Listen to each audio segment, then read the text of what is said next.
Yo. Yo, Seriosity, what's up, man? Welcome. And welcome to everybody in the chat, too. What's up, everyone? I'm Doc Holiday. Of course, joining me, as always, we have Seriosity. Hello, everyone. The man of the hour. Dude, I heard some really good news about you, Seriosity. What? I heard that, you're really good-looking and handsome. And smart. Where'd you hear that? Oh, I don't know. Just from everyone on the internet, because they're so famous for being good-looking and smart and handsome. You know what I mean? Alright, thanks, I guess. Alright, guys. We're about to get into the games here, just setting something up real quick. Alright, yesterday we had... Who was it? Gypsy and Dragon Advance. And... they were pretty epic matches. Hopefully today can live up to that.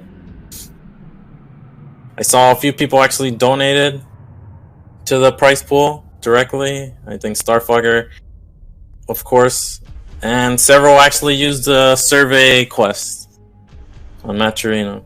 Hell yeah! Yep. Many thanks to those who are using it. I mean, every little bit helps. I still have to do the sponsor quest now that I think about it. Dude, the sponsor quest is insane though. Can you imagine getting paid $2 to do a survey? How long did you do the? You did this survey, I did right? it. How long did it take? Yeah, it didn't take me 2 minutes. Not even exaggerating. It's 12 questions. Multiple choice. No wrong answer. Just do it. Just do it. Could you imagine you could just get paid that much? Like you'd be if it took you 2 minutes, you'd be making $60 an hour just doing surveys. Your math is wrong. It's 30 an hour, but still. Wait, why would it be 30? Because it's $2 per survey. Whoa. You caught me there. Oh, my math is wrong. Excuse me, man. That's rude. All right, whatever. Fuck it, man. Let's go play some Starcraft, dude. Yeah, let's get in there. It's Sunday, man. It's not math day. Yeah.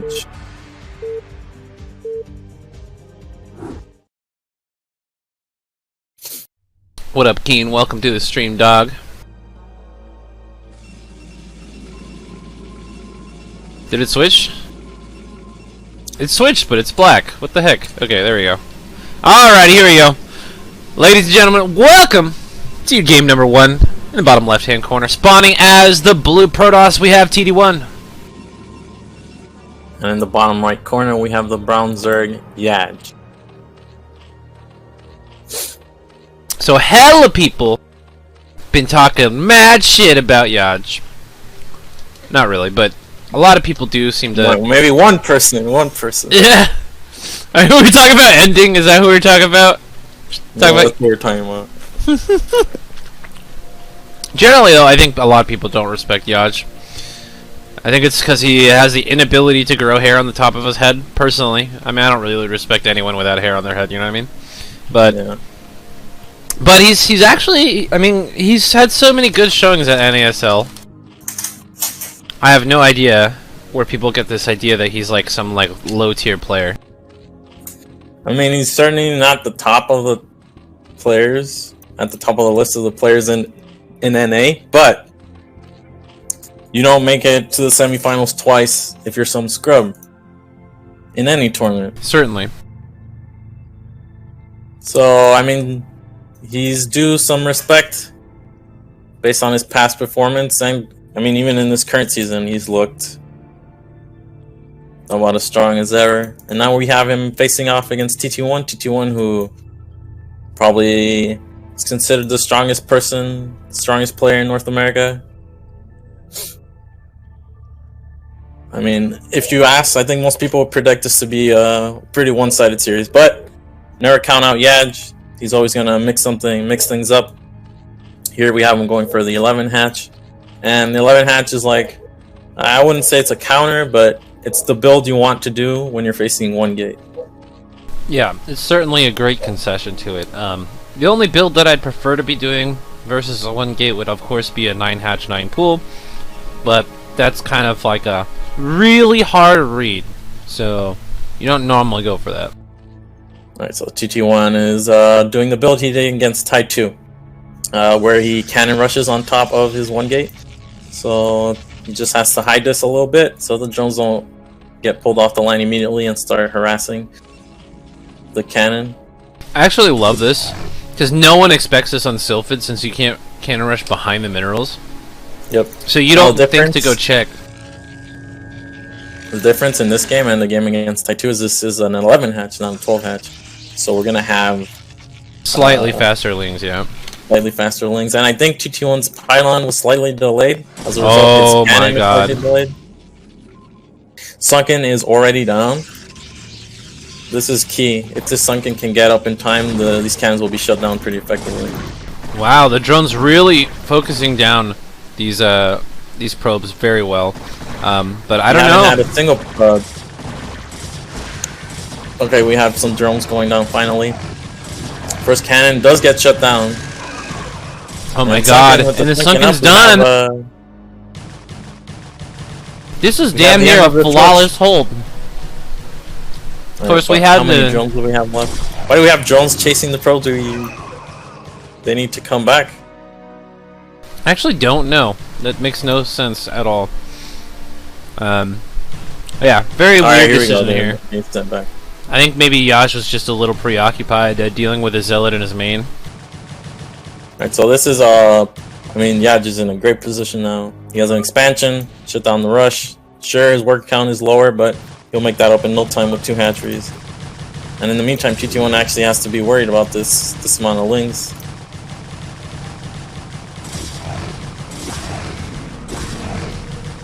Oh my god. Lings getting into the main now. This could be disaster. This isn't a couple lings either. This is 5 fucking lings, man.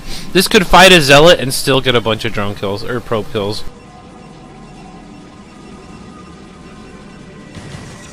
Behind us, Yaj is making even more drones. Look at this. You probe drill this, it still gets a bunch of kills. That was a little bit impatient on Yaj's part. I think yeah, I don't think he should have stayed. He only got 2 there. Even if you don't get probe kills, it's just good to force them to drill so they stop mining. I mean, that being said, though, Yaj is still in a fantastic spot. He's already ahead on workers. His 3rd hatch is about to come up. TT1's on 1 Nexus, producing workers 1 at a time. Yaj is actually taking the 3rd hatch at his net. Not gonna expand. This kind of makes sense because you don't really want to make more lings in this scenario. So he'll just rely on this 1 Sunken to defend. I don't like the hatch positioning in this case though, because the Sunken is unable to like help out with any kind of aggressive sail play against this. So you're going to be reliant on, you know, making Zerglings if the zealots come across the map. It would be a pretty risky play, but if you could just back it up a little bit, it'd be, I think, a lot safer. Yeah, had TT1 realize this, he'd be poking at this hatch and forcing Yaj to make lings anyway, so... Oh, we have a rally zealot. I guess this is just for a scout. Pretty important this doesn't get in. Well, wow. Gets in but does not confirm any tech. Yeah, it doesn't see anything in the main, so very, very nice. Pretty bold scout attempt from TT1, but I like it. You really want to see what Zerg is up to. He did confirm that, at least at that moment, there was no second gas. There we go. Looks like we have macro and normal hatchery here at the 3rd as well, so we're going to be going straight into 5 hatch Hydra at the very least. This is pretty spectacular because TT1 is not going to have the ability to really produce the army that he needs to contest a 5 hatch Hydra bust at his front in a little bit here. He's still going to be building up his tech and things like that. So tons of Hydros at the front is going to just really screw up his whole game plan and potentially just kill him right away. Yeah, as you can see, TT1 is getting +1 area and even a couple cannons in his main. Completely misreading what Yaj is doing here. I'm actually really confused on what made him think that. I don't think the natural was farming gas right away. So I'm not sure. No, he didn't have a second gas even then. Yes. He got into the main and saw literally nothing. The only information he had was no link speed. Yeah, but so this commitment to Even is worse, weird, right? he's actually killing off the first Overlord, which is a huge risk when you have no info.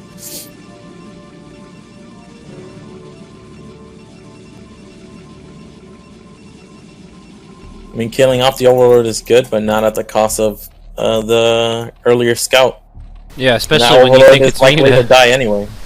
Yeah. Well, we do see the Hydras with the first Corsair here, so they're going to turn around. T21's likely going to throw down a bunch of Yep, they're already coming down. 4 cannons already down additional in the front here. So really fast, good response. But look at this, we still have 1 gateway. That's it. And all the money that we could have used to potentially start building, you know, our 4 to 6 gateways here has gone to cannons. We did have TT1 cancel +1 air at least, and realizing he's not going to need it, but having made these 2 cannons in the main, he at least cancels the cannons, realizes this isn't 3 hatch Hydra, it's 5 hatch Hydra. But even then, he's still in a terrible position. Yaj is able to drone up freely on 5 hatcheries. He's getting his tech up. Oh my god, we even lost a Corsair. Upgrades. 1 Corsair down. Man, this is super rough for TT1. This is like the absolute freest game right now that Yaj is gonna see all tournament, I think. I mean, you're like, he's completely free to do whatever he wants with no pressure, even on the horizon. You know, like, it's 2 Corsairs in the air. It's the only thing he has to worry about for the next like 4 minutes.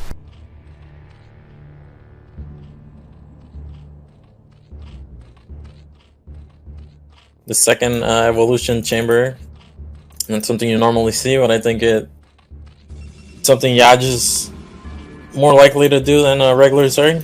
He did this against Gypsy as well. It seems like he just favors the strong army with upgrades. We're gonna have him putting some pressure up at the front. TT1 has... Wait, does he not have an archives? No, man, everything got screwed up by throwing down all those cannons. Right, archives going down now. He might just have realized that he Robo forgot just it. finished. Yeah, you usually want your Robo after your archive, so a bit curious. I'm thinking maybe he goes Reaver? No, I doubt it. No? Oh yeah, he does have archives coming. Oh my god. Yeah, with another drone round and a couple more hatcheries going down. Dude, we don't even have Zealot speed. We're losing the core. Oh my god. Now, core isn't the most important building right now. It doesn't have an essential function currently. I mean, it kind of hurts to make it after... Think about this. The core, all these unnecessary cannons that he made. Yeah. That's what's hurting TT1's gateway timing here. He's finally making gateways, and he'll be able to start to mix in High Templars, but... Yeah, in the meantime, Yaj will be on like 9 hatcheries. We're going up to 7 right now. Yaj's Hydra army's on 1-1 currently. These all have weapons, no armor yet. But TT1 does have 2 forges, so he'll catch up in just a moment. Healthy drone saturation on all these bases. Not a lot of scouting from Yaj. No links spread out over the map. No overlords. Here we go. He's sending out some speed overlords finally.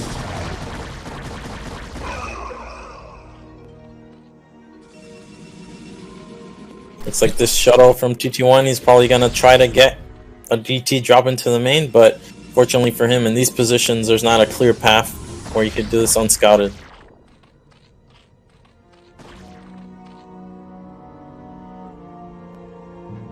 You have TT1 on 1, 2, 3, 8 gateways with 2 forges. This is a heavy commitment into an army. Gonna delay his third slightly. I mean, this is his only hope, though. Yaj is obviously going to go into full-on production. Oh, look at the shuttle! Look at the oh my god! Oh wow, dude! On the minimap, I thought that was a Sair. I cannot believe that went down. This is what I was talking about, right? Like, there's normally you want to hug the edge of the map to get a drop in, but if you do that in these positions, you're going to fly over the mineral only and the net, giving Yaj plenty of time to react to a shuttle that has 2 DTs.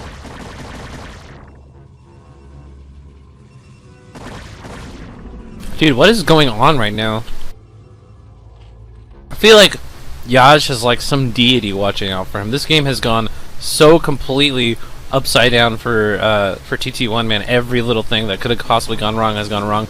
We're even catching the HT that's with this attack. I mean, not that much storm either way. Lurkers up. Lings mixed in. These Lings are actually pretty strong considering they already have their carrot base upgrade.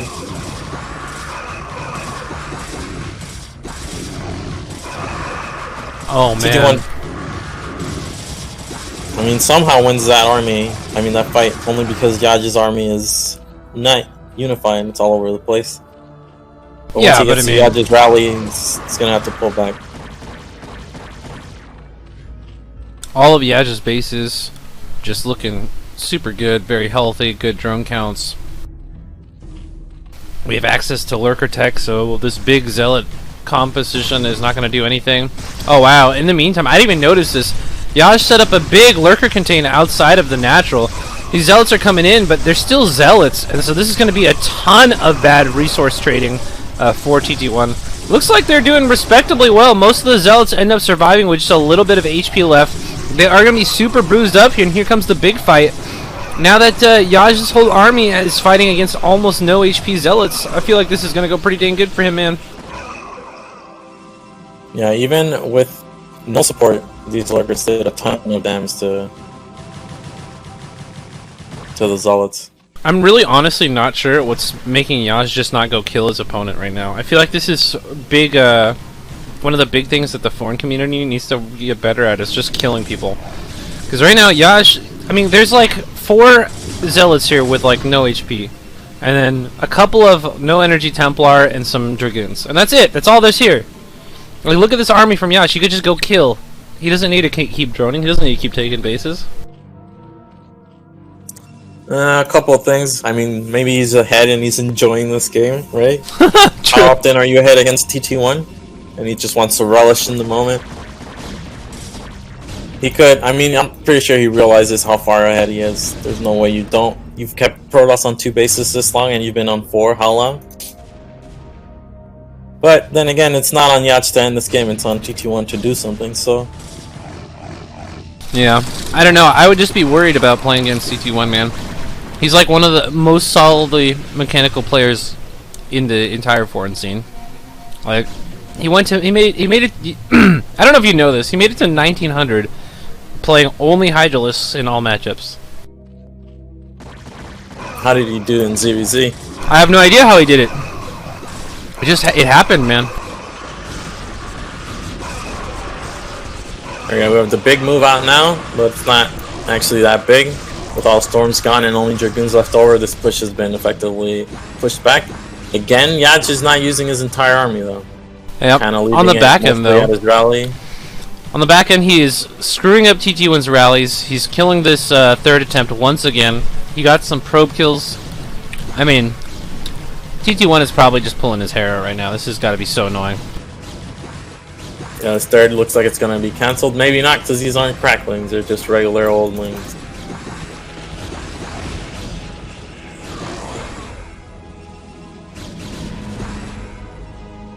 Alright, this is where it gets pretty dire. I mean, it's been a bad situation all game long, but the main is mined out. The Nat is about to mine out, and we're going to be on 1 base against a Zerg that's effectively on 5. Yeah, and here comes another contain. I guess not a contain, just a push.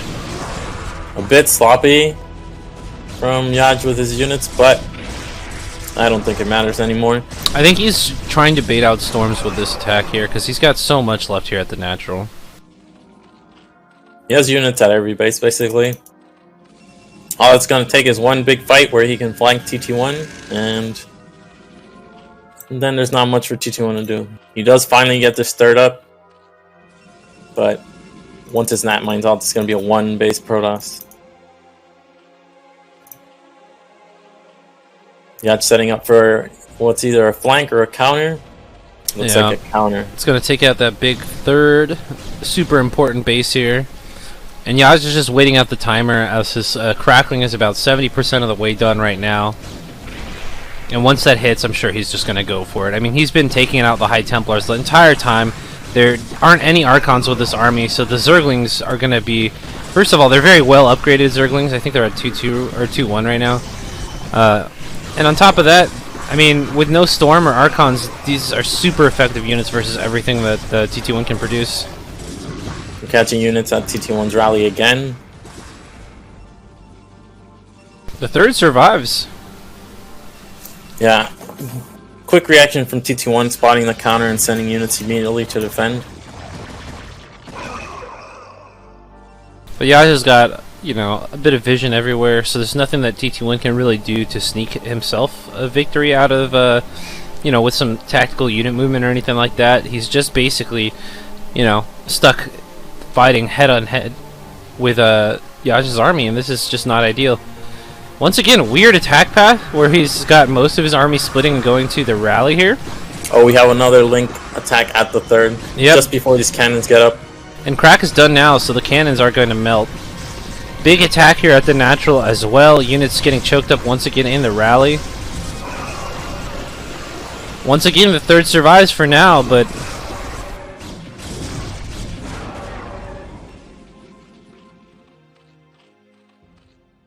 These attacks are like so small though.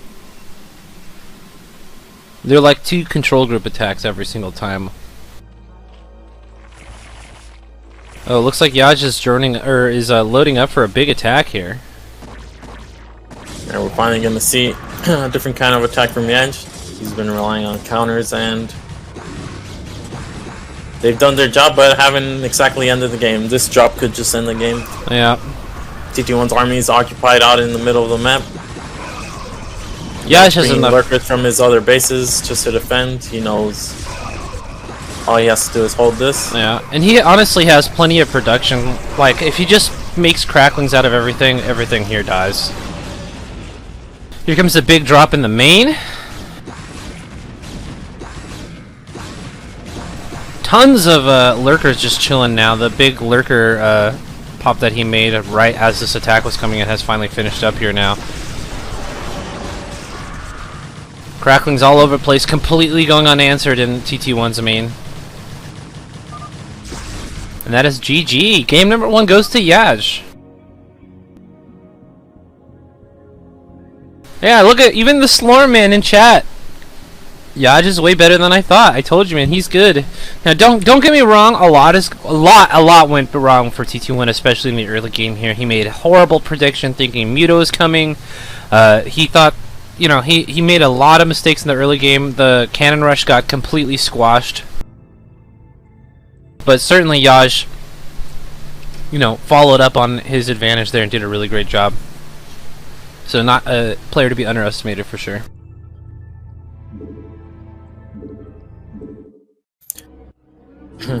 Yeah, the cannon rush going poorly, followed up with the misread of Yaj's build, and then the 2TT drop that just didn't even make it to the middle of the map. Very unfortunate shuttle movement from TT1.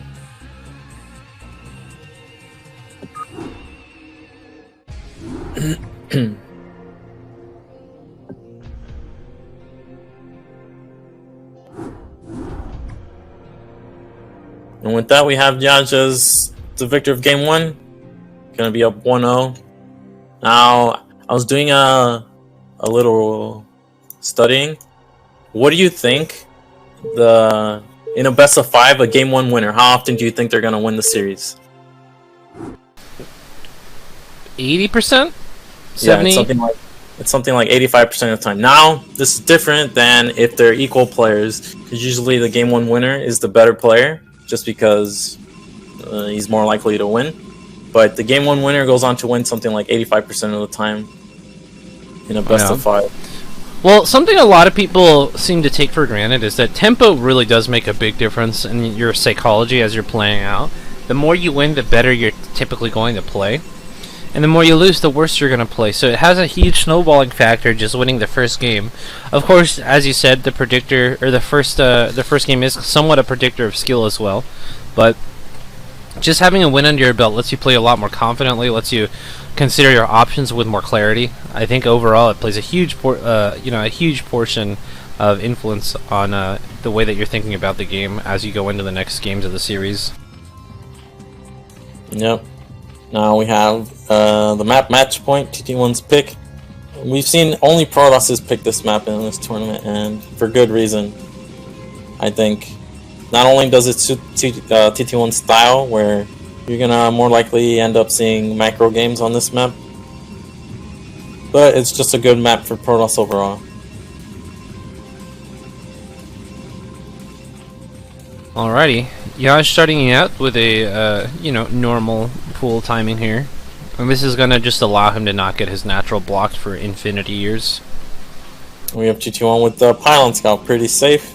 You'll be able to confirm Zerg's build early and then adjust your own in response. If they're going hatch first, you can block it and then expand before Forge. If they're going early pool, you'll know how to react in time. Looks like TT1, upon seeing the pool timing, knows it's over pool, and he's gonna go Forge Nexus before any cannons. Standard response. Even blocking, yeah, just Nat Hatch, pretty annoying, forcing him to take the mineral only. Looks like yeah, just not gonna take the mineral. He's gonna go directly for the corner base, and as a result, he's gonna delay. He's gonna delay his second hatch by a large margin. Yeah, it looks like about 100 minerals. Right, TT1's Nexus going down, and he's going to cannon to follow this up. Now, even against 6 lanes, TT1 has plenty of time to get cannons up. Yeah. Unfortunately for him, he just took a nap and let his probe die.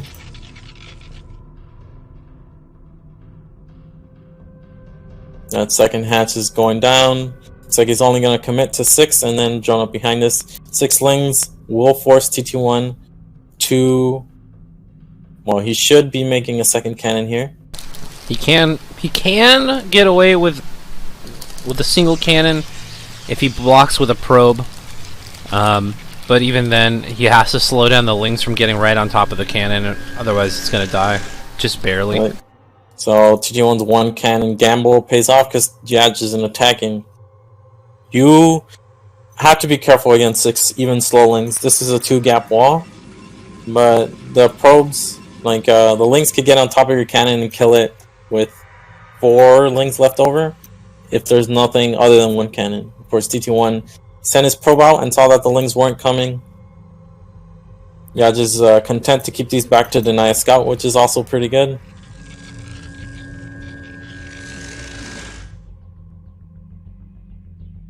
Ooh. Probe gonna get over here to the mineral only though and notice that it is not there. Yeah, TT1 either... I mean, he should suspect that it's bottom right, but he has no way to confirm that. And with these Lings denying the scout from getting into the main, he has to respect the possibility of 2-hatch builds, at least until he confirms the 3rd hatch.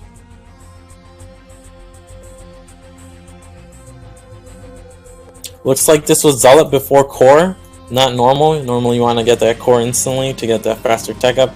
But because he had no scout, I think TT1 wanted to get the Zealot out on the map just to give him some options to get a scout in. So he's going to send the Zealot to bottom right, act as a scout. If there's a base there, good. We'll distract Yaj's Lings, and then potentially he'll be able to get into the main with his probe.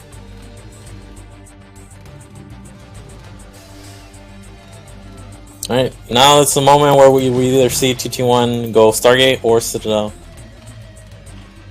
Looks like it's going to be Citadel. Probe gonna get into the main, just barely, 6 HP. Meanwhile, Zealot mining at bottom right. This is such a long amount of denied mining time as well. These drones can't just head over to the base next door. They have to come all the way back here and wait for the Lings to get down here. Now, I really like TT1's choice of Citadel only, or going for Citadel before. Oh man, this second Zealot coming into that now. This is huge. We've already had the full drone pull at bottom right to extract these Lings, and now we have a Zealot coming into the net. Looks like it didn't get any drone kills though. Good Yeah, control very from well Yaj. held. That could have been a disaster, but actually forcing out even more links from Yaj is a victory on its own. Now, Basically, a Zerg. No, go ahead. I was just going to say, the choice of going for Citadel is pretty interesting here. I really do like it because bottom right-hand corner is going to be a very vulnerable base for a very long time, especially if Yaj is going for a layer strat.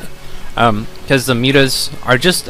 Like, if you go for a really heavy, like, 4-gate speed zealot attack, the mutas can't quite do enough damage to really push it out if it's well-timed. Zealot's potentially going to get down here and snipe this third base, and, you know, it's really quite a long rush distance for units from the main and natural to come and defend here. Alright, TT1 sending another Zealot out on the map, gets immediately killed. Now, Yaj isn't doing the build where he gets a Spire after layer. He's doing a build he did against Jaeyun, I think, where he goes 3 hatch layer and then doesn't make a Spire, just gets a 4th hatch and a den. Now, this could throw us off because TT1 scouted the lair but no other tech, and now he's respecting the threat of mutas, even though there's not a Spire. So small victory there for Yaj. Alright, TT1 pretty well known for going these Dark Templar builds, making Templar to go make a Dark Archon, using Dark Archon to use the Maelstrom to be the anti-muta tech. Pretty tragic supply block here from Yaj. TT coming into bottom right, and there's only 2 Hydras with nothing else to be produced. Even though the 2 Hydras will probably defeat the DT if the DT starts targeting drones. Several could go down. Again, we see the double evolution chamber coming into play. Alright, only 2 drones. That wasn't terrible. Yep, but now as you can see, how many, like with all these buildings being constructed, we only have 4 drones left over with the gas coming up. Not going to be very efficient mining at this base.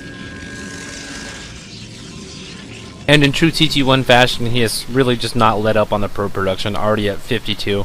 So a pretty huge worker lead. Lurkers on the way, and Yaj is droning up again, realizing there was no attack coming. He has his lings at the front to spot. Sees no lings, no zealot speed. Knows he has some time to get some drones in.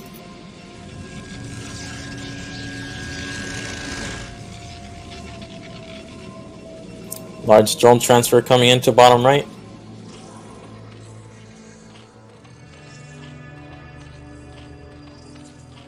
One of the benefits of this far right third is the third gas, obviously, as you can see. Yeah, just backed up a significant gas count. Ooh, Ling's actually getting some stray zealots out here for free. That's pretty nice. Yeah, a bit sloppy from TT1. Not sure if that was a rally or what.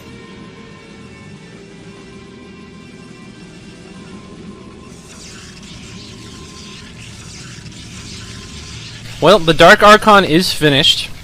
We have the initial Zealot move out coming out here. This is obviously going to get deflected by these very quick Lurkers coming out in just a minute here. But TT1 is ramping up his production and getting ready for the big mid-game attack that's going to allow him to take his third. Ooh, and TT1 just finds an emergent hatchery here at the quote-unquote natural third base here, the mineral only. And that is a very nice delay. Something that he could have, probably the best thing that he could have hoped for as far as this Zealot move out. Yeah, I didn't think these Zealots were going to do anything, but just forcing a cancel. After all, how much do you lose per cancel? It's like 25%. And then just delaying the 6 hatch. The ever so critical 6 hatch, yeah, still only on 5. So he's going to fall back slightly in production now. This is as a result of the double evolution chambers and the fast lurkers. Money spent elsewhere, not on more hatcheries. And TT1, seeing the lurkers, realizes he's been somewhat duped. No mutas at all this game, not even a Spire, but the Dark Archon can still find value. Yeah, Maelstrom's still a very powerful spell just in general.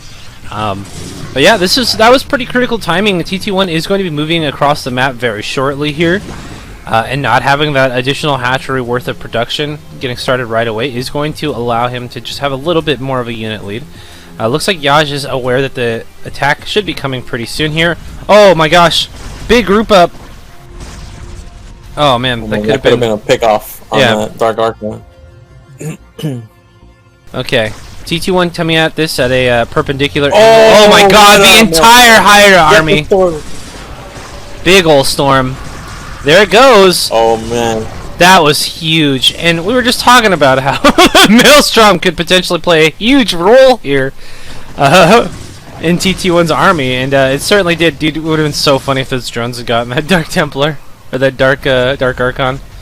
But look at this. Now Yaj is split off from his two bases here. Securing that high ground is super important. Only 5 hatcheries against Protoss that has 8 gateways. TT1 setting up his 3rd. Already transferred probes over. Has a probe at top left to even take a 4th. Yeah, and Yaj's rally still immediately a little bit mixed up here.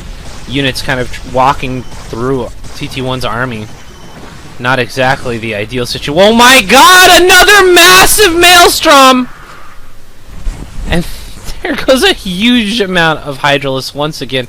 TT1 making extremely good use out of this single Dark Archon. Yeah, 2 huge storms as a result of the Maelstrom. Oh my god. Those are massive trades. I think TT1's very happy with the way that went. He's denied a 4th base for Zerg. And so he's very happy to just head home and take his own base. Yeah, cute cannons being set up at top left. I mean, this is a pretty funny tangent, but have you seen Artosis's actions? Like how many actions does it take to use a recall? No. It takes to make a turret? I've never seen the clip. Alright, basically his argument is it takes 6 actions to do a recall, and then it takes 6 actions to build 1 turret. Alright, we have a lurker drop coming in at the 3rd of TT1. He's going to use an opportune moment to drop while TT1's army is distracted. Lurker's getting set up, spines going off. The entire middle line gets wiped, but in the meantime, TT1 is just going to bust through Yaj's net. One of the difficulties on this map is now Yaj can't really reinforce if he gets in this position where he's cut off. His army is way too far. This is why you really want to secure that high ground.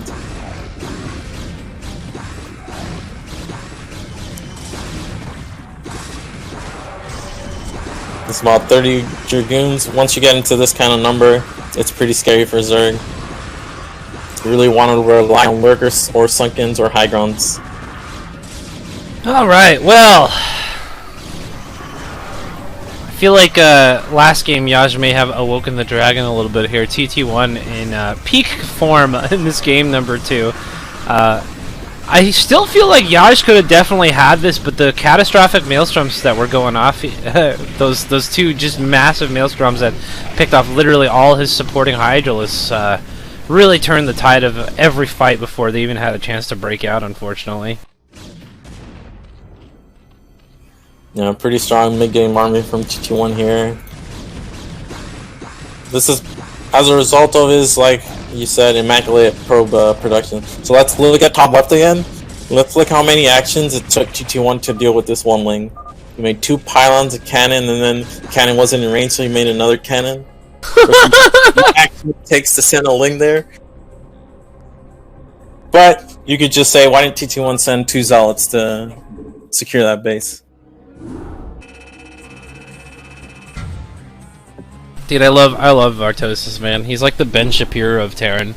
He like makes like non-arguments that don't make any sense. You should see it. You should see it. He gets out a notepad. He writes it all down. He's doing the math. Dude, and his argument basically is, you shouldn't defend recall because there's no way to do it effectively. He argues that if it takes 1 turret 6 actions to be constructed, and it takes the same amount to do a recall, there's no way to do it. Because to reliably defend, you need to lay mines, you need to make at least this number of turrets, and he says minimum 180 actions to defend. I mean, that's just math right there. You know, I want to argue against it, but unfortunately, you know, mathematically impossible.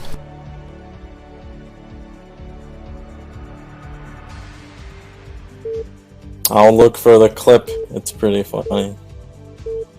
We should watch it on stream. It sounds good.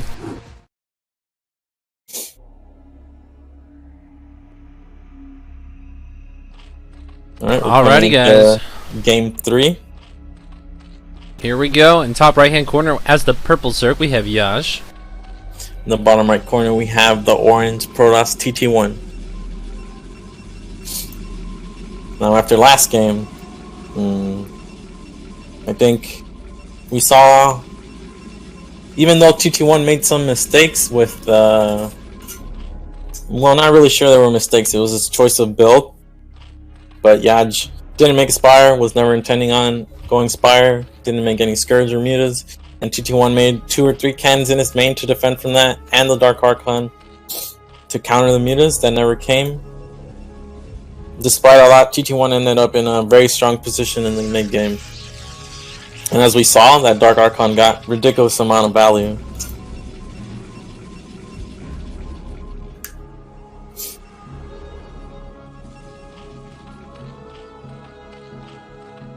Looks like TT1's gonna go for 1 gate again. You can tell because he didn't send out the probe to scout. And he's sending it back exactly when he's gonna be on 10 supply. If you're gonna go forge, you either scout immediately or you send out the probe later, around 11 or 12, to get that forge up.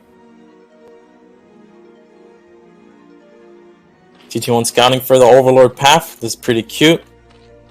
He can confirm Yaj's position. Well, you can reduce amount of positions Yaj is in with that scout. Doesn't have to go all the way to Nat to see if he's there. And he's going to see an 11 hatch again. I wonder if he's going to do the same follow-up.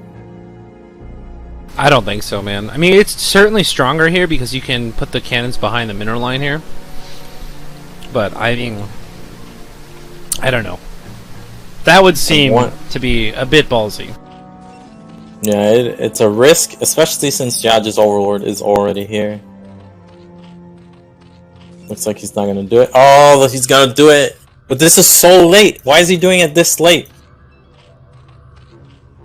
I guess he's banking on the fact, because normally if you're going to do this build, you could just do the forge at your Nat. You don't have to wait for this pylon to be constructed. And then you get your cannons up that much faster. But TT1 doing it this late, and he's not even going to get the cannons behind the mineral line. Seems like a huge risk. This drone that's retreating is going to scout everything. Oh my. It's just going to be shut down again.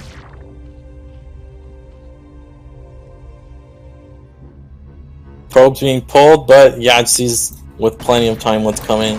TT1 is on some shit, dude. It's so funny. So late. He seems to decide like X, Y, Z build is good, and then he just does it, right? Like I feel like that's kind of like the same like thought process that we saw with him really starting to like the Dark Archon build. And ever since then, man, that's like his signature build, and this is like his signature opener to that. And I gotta say, man, I respect that kind of thing where you just keep working on that same build, you make it better and better by practicing it over and over again. Oh, it's not gonna work. The difference this game is just with a lot more probes that were brought in, making this way more all-in. And as you can see, in the last game, TT1 ended up at like 14, 16 probes. When the rush failed, he's only at 11 now. Yep. I mean, Yaj is so close to being equal on workers, like, immediately. You know what I mean? That's like, yeah, and he's following this up with a second gas. I mean, a gas really fast. So he's gonna mix up some different kind of strategy, and it's gonna catch TT1 potentially off guard. I mean, TT1, his Nexus at the Nat hasn't even started. His gas is nowhere near. There's going to be a lot of denied mining time here with decent micro as well in the main. I mean, Yaj is essentially ahead once now that like literally just on amount mining right now, because he's not going to be TT1 is not going to be able to mine for a while. As you can see, these probes that were pulled to drill, they're not mining. Only 2 of them mine from a couple mineral patches. So oh my God, the zealots are going to go down. Being forced to make a cannon in the mineral line. Nothing else in production. Yeah, he could potentially kill this pylon before the cannon can get up. I mean, the Zealot is pretty exposed too, down to 2 HP. Alright. Well, it's probe murder time. I mean, look at this probe drill, though. Holy crap. I mean, even with all this, Yaj is still... Even if these slings did nothing. Forcing that cannon, killing the Zealots. No more Zealots being produced. TT1 doesn't even have a gas yet, and the lair is about to be done.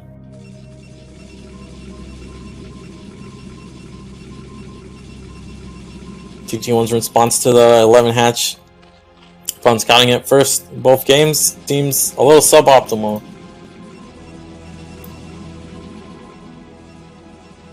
Well, Muta's gonna come in a little bit here. We already have Lings in the main behind the wall. No army units being produced yet. Oh my god. I forgot there's no cannon back here. I mean, this is cute. You're making a cybernetic score to wall, but you still don't have a gas. More delayed mining time? Oh my gosh. This is really rough, man. TT1 trying fancy probe micro to get enough units on top of these Lings to kill them, but he's kind of just helping Yaj get more probe kills right now. Right, the Lings do finally go down, but we still don't have a gas from TT1, and we only have one cannon with no units. Yaj behind us made a ton of Lings, and his Spire is about to be done. Lings taking a roundabout path to avoid being scouted by this probe.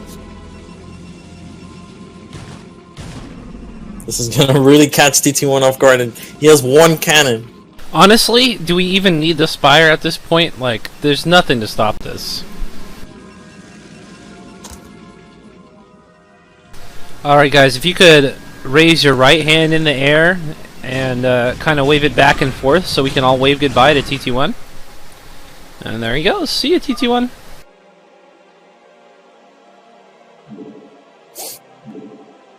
And there you go. And Man. just like that, Yaj is one game away from the semifinals yet again.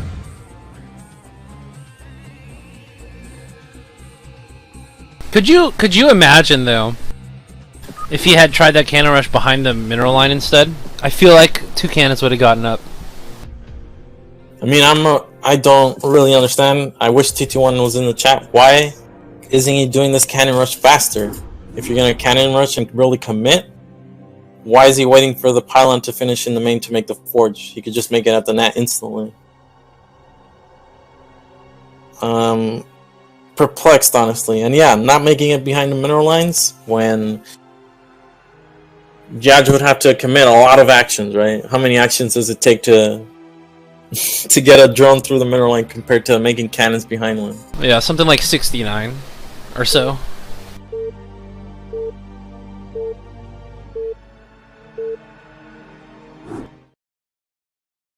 Alright, this is a bit unexpected. You have TT1 down, facing elimination. The map is... What map is this? The map is Polypoid, and in the bottom left corner we have Yaj as the purple Zerg. In the top right hand corner, spawning as the teal Protoss, we have TT1. I just think it's so funny. Scuzzy was like me on ladder half the time, just at the beginning of his games. Where am I? It's true, man. Like, if you don't look at the map description, it always takes a second for the brain to register. This map has already become quite the staple, though. A lot of people seem very comfortable selecting this map as one of the earlier maps for them to go to, just in general. I mean, I like it. I like maps where the thirds aren't instantly free, where they're mineral onlys. I feel like mineral onlys mineral only maps are a little bit more dynamic. You see slightly different unit comps when you can't just get 3 gases. In PvZ, that means slightly more Zealots. In TVP, more Vultures. And in TVZ, I mean, you don't really need a 3rd gas if you're gonna go SK. We have Yaj not mixing things up, actually mixing things up. He's gonna go for an overpull. Not gonna go for 11 hatch again. That's my cat. Give me a second. What's up, cat?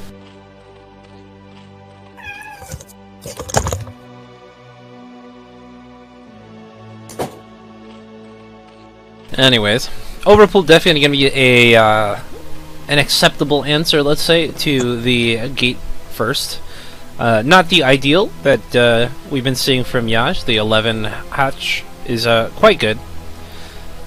But, you know, still very, very even as far as openers go. Yaj going to see good success, at least in the early game, defending this likely. TT1 sees that it is only just going to be the overpool, so highly unlikely. I would say the chances are 0 that we're gonna see the forge here. Give Cat the mic. I would, but unfortunately, Seriosity's Cat has a propensity to use racial slurs, and given the fact that we're casting to a variety of types of audience members, I think that would be pretty unacceptable as it is. Alright, I'm back. Yaj is actually, this is what he likes to do against 1G. He likes to go 2-hatch layer and fast mutas, but he actually doesn't. Did you really just not drone scout at all? Not at all. Alright, so pretty bold play. If this were against Forge, then it could be pretty bad. Oh, look at this Ursulon blocking Yaj's 3rd hatch from going down. This is why. Dude, the Ursulons, man. Is this misplaced? I mean, I don't think so. Alright. But yeah, it's pretty. That Ursulon delaying the 3rd hatch. Why are these things on this map, man? At least they're only 9 HP, so you can 2-shot them with workers, but what do they add? They're cute. Look at that. Look at this little boy. Oh no! What happened? Where'd he go? It was a phantom Ursulon. There we have Yaj pulling off drones. Oh, look at this drone at the net, and it was misclicked. It's not actually mining. We have Yaj pulling off drones so he could get speed, so he can more easily defend from these zealots. And we have TT1, who's actually not attacking at all. Realizes it's cross map, and he's just content to build up zealot numbers while expanding, getting his tech up. Yaj behind this droning. He's not gonna go all in. TT1's gonna confirm the 3rd position. Oh, there's the Ursulon again. Imagine it blocked the ramp and stopped this probe from getting in there. I thought it was funny yesterday. We had that Ursulon that was just chilling at the rally point, like hanging out with the rest of the army. Alright, this probe path from TT1 gonna catch Yaj off guard. He gets right into the main, and looks like Yaj puts drones back on gas. Not really sure what he's gonna do. Looks like he's not gonna do the 5-hatch build. Is he gonna get a den? Is he setting up for a lair? Oh, we can't make it do the noise. I tried for you, buddy. Alright, just a 4th hatch. Really quick gas mining though. Alright, well this Zealot move out is certainly well positioned to do a butt ton of damage here. 4 Zealots on a completely naked hatchery, not a fun time for the Zerg. Looks like we had a cancel here for some reason. We're killing the egg. Yeah, exactly. That's some deep Canadian-only meta strategies right there. Alright, Yaj being a little bit thrown off by this. As you can see, he's been supply blocked. Now there's a Zealot at his net while he's dealing with the ones at his 3rd. Not spending his money. Starting to float a bit here. Zealots at the 3rd, find a decent position to trade. But the key here is the Zealot at the net that's going to confirm Yaj's tech. TT1 is going to see this layer isn't even done. There's no Spire. He doesn't really have to worry about mutas. And he's just going to go into a bunch of speed lots. Another Zealot coming into the 3rd. He's just pulling Yaj in all different directions with these Zealot movements. Yaj just having trouble keeping up. Trying to defend from these Zealots. 3rd hasn't... I mean, I think the 3rd hasn't had a single drone mine. All these mineral patches at 1500. Oh my god, do you see Aries' comment in the chat, man? He's like, today there was a football game in Norway where the goalkeeper pretended to be injured while the other team scored, and then the goal was disallowed for that reason. Maybe that's what Yaj is trying. That's so stupid, dude. Norway. Alright, Zealot's finally getting cleaned up. I'm a bit curious as to what Yaj's plan is in this game. They're finally gonna start mining at 7 minutes. And TT1 is gonna go into 5 gate speed line.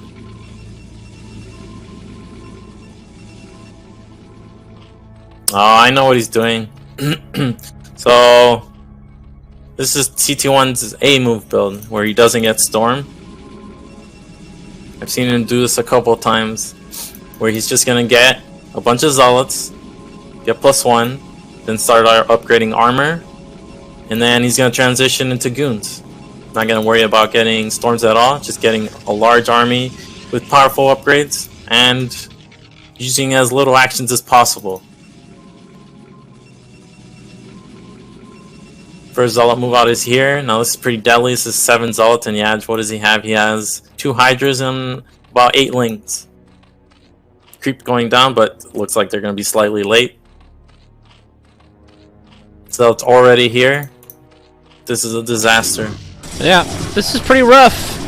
Going for the drone drill, but drone drill only really that effective when you have units to actually attack the things that they're stopping from moving. Currently, Zealot's just massacring drones in the mineral line. And this is a pretty dead base here. Sunga Colony gonna come up here, and that's gonna be kind of annoying. Does a little more damage, but it goes down pretty quick. And yeah, that's a dead third, man.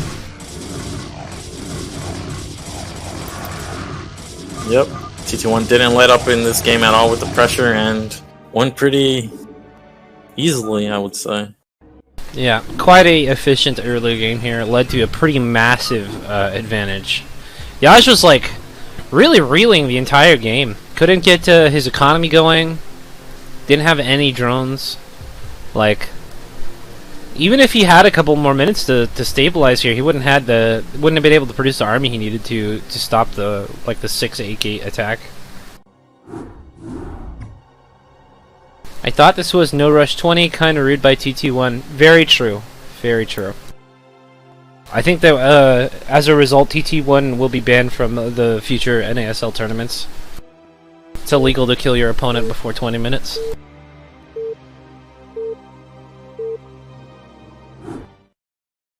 Alright, we're coming into another ace match.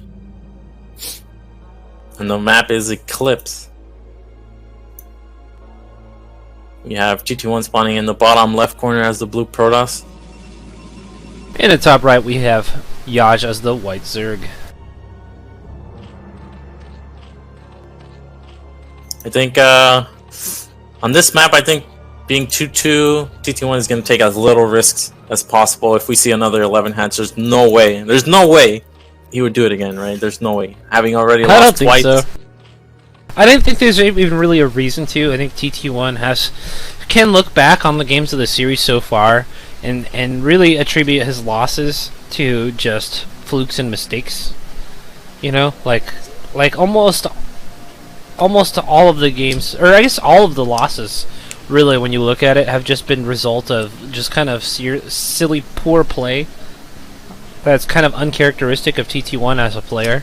I think if he just sticks to his more solid fundamentals, keeps it nice and basic, he should be just very easily able to deal with Yaj.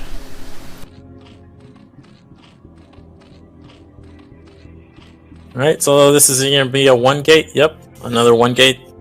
TT1 feels comfortable with this build. He's the one that dictates the pace of play. And Yaj is going to go for an 11 hatch, so we're going to see it. We're going to see it.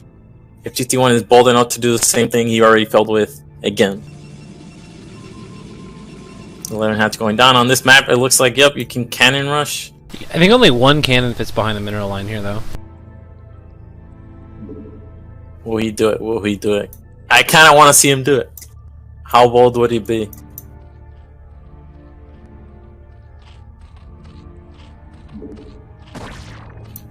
Alright, full going down on 10.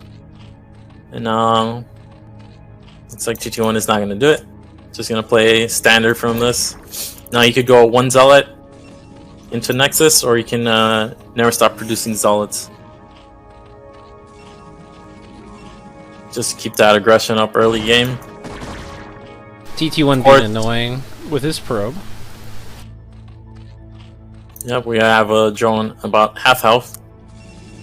Looks like the probe's gonna come back in, get a couple shots in. And we have TT1 going 1 Zealot into Nexus. Now, it's pretty normal. You really, when it's a 2-player map, you basically spawn cross from your opponent every single time, so the Zealots will take slightly longer to get there, and as a result, the second Zealot won't usually provide any value. You really want to get these Zealots behind the mineral lines, but as you can see, this isn't a map like Fighting Spit or Circuit Breaker. The gaps behind the mineral lines are actually pretty large. Easily surrounded by Lings if you go there.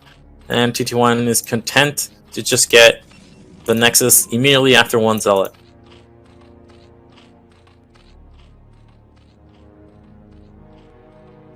Alright, Lings coming in.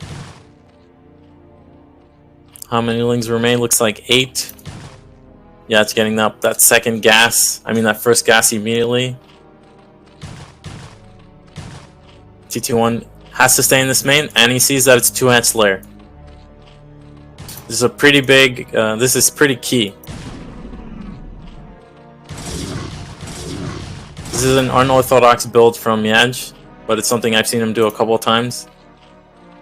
We have the 7 Lings at the front, but against a wall, can't really get in. He's going to try to put these Zealots out of position so he can just do a little run around. There we go. And a whole lot of Lings make it through. Of course, 5 Lings has gotten through a number of times so far. Yep, he really has to keep these Lings alive. More important to get... Oh, he's just going to get drilled. 2 Lings go down immediately, but 2 pros have gone down as well. This is something I certainly think Yaj may need a bit more practice on. A lot of times when 5 Lings getting into the main is huge. And every time we've seen him get a sizable number of Zerglings getting into the main, they've done almost nothing. Very unfortunate. Usually when a pro gamer gets 2 Lings into the main, even if there are Zealots around, they'll stay alive basically until they're ready to give them up. It takes a lot of multitasks to be able to do that and keep up with your macro back at home, but it's definitely worth it just to keep the Lings alive, even if you don't kill probes. Forcing pulls, keeping the scouting information alive should really look to... Alright, it looks like he made enough Lings to deal with these 3 Zealots. Spire is on the way.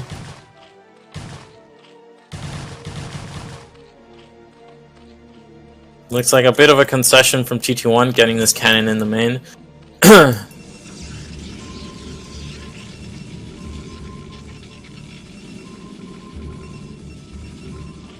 Gonna see, yeah, it still doesn't have a 3rd hatch. Making even more cannons. I mean, TT1 is playing extremely safe. Like, I would say probably too safe. Yeah, I don't really... Oh my god. It's gonna get away. It's not gonna go down. It's not gonna go down. Oh my god. Alright. Well, it's kind of weird, right? So Yaj has not got his 3rd this entire time, basically. His Spire is Yaj almost actually done. made a 3rd hatch at the net. He's gonna pull this one away from his 3rd. Probably doesn't feel confident in defending 2 locations at once with this build. I don't know, man.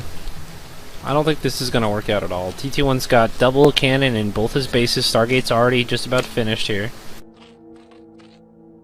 Yeah, this isn't going to be a cheese from Yaj. I mean, it could definitely be one, but I think he's just going to make enough mutas to take map control and then transition into drones and a normal macro game. But TT1 is playing this extremely safe. As you can see, he's got 2 cannons in the Nat mineral line, 3 in his main. Got sending drones into his 3rd. Looks like he's going to make 2 hatcheries there as well. And behind these 6 mutas, he's making Scourge. And more drones. So like I said, not an all-in. Just going to transition into a macro game. Just getting the mutas out for some harass and map control.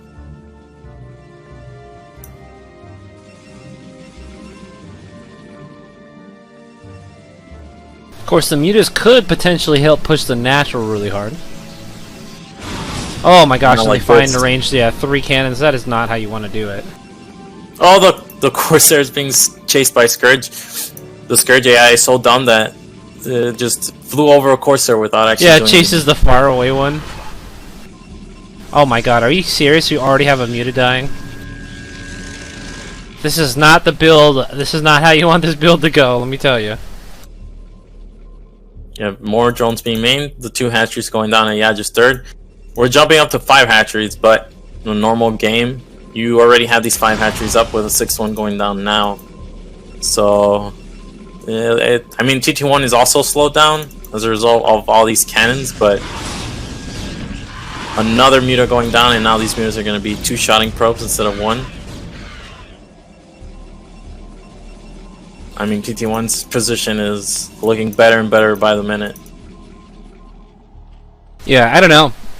I mean, this certainly feels like an ideal, almost as idyllic as almost possible, given how this game has been going so far. Like, really, what is good about Yaj's position? I mean, he did have map control that allowed him to drone for a long time, but it's still too slow. Yeah, he's still 20 workers behind, though. TT1 is only on 1 gateway. I mean, this is hilarious. He's getting 2 forges before his other gateways are even up. We have the first move out, finally, 7 Zealots again. We have 5 Corsairs, 6 being made, and he's even making more. This is normal. This is what you want to do against a Zerg that produces mutas. Never want to give up air control. And we have nothing here. We have nothing here. Yeah, there's a creep colony.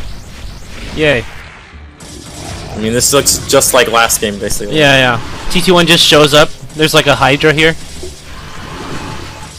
I mean, even with eating all the Scourge, we still have enough Corsairs left over to kill all the mutas.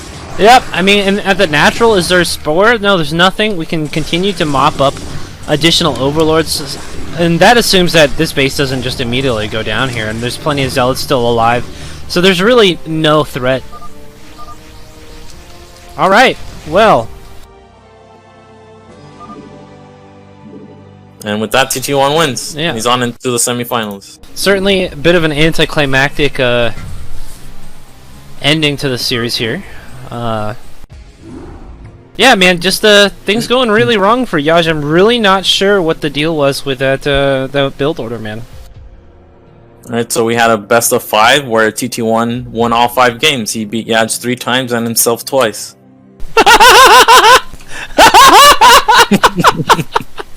Oh my god! Jesus! Tone it down, this is a family-friendly stream. You don't have to murder a man like that in cold blood. Alrighty guys, well... Yaj not that gonna wraps up move on. the first series. We don't have Yaj in the semifinals again, but still a good tournament run for him. Gets into the bracket stage again, takes 2 games off. TT1 almost gets there. Si te gustó este video, no olvides darle like. Y si aún eres nuevo y aún no te suscribes, te invitamos a hacerlo y a darle clic a la campanita. Recuerda que todos los días viernes estaremos subiendo nuevas guías y nuevo material, todo en relación con Starcraft remasterizado. Hasta la próxima, amigos.